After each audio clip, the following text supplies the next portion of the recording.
We bought an old house, my boyfriend and I.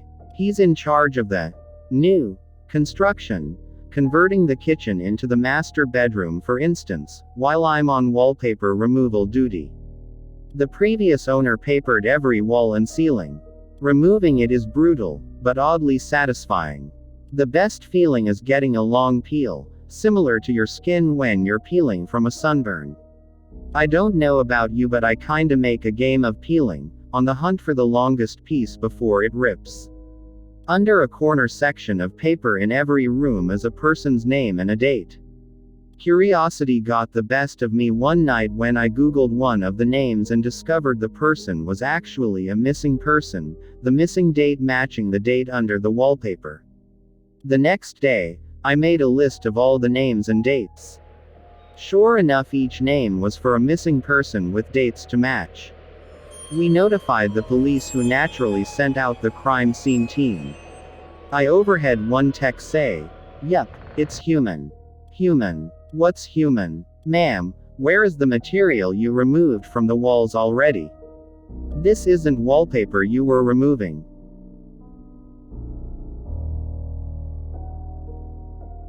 I hate it when my brother Charlie has to go away.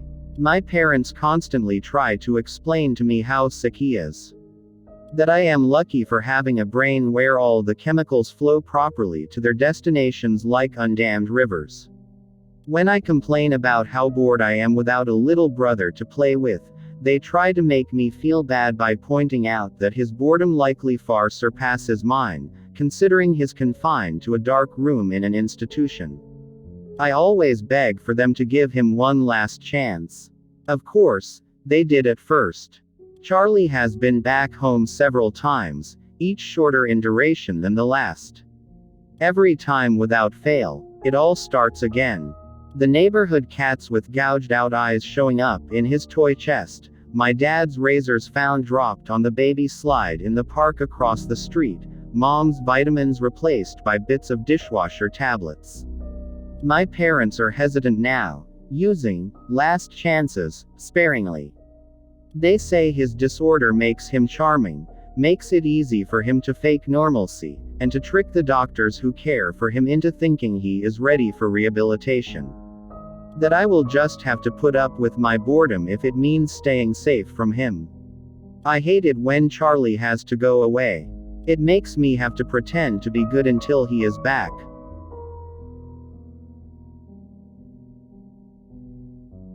Everyone loves the first day of school, right?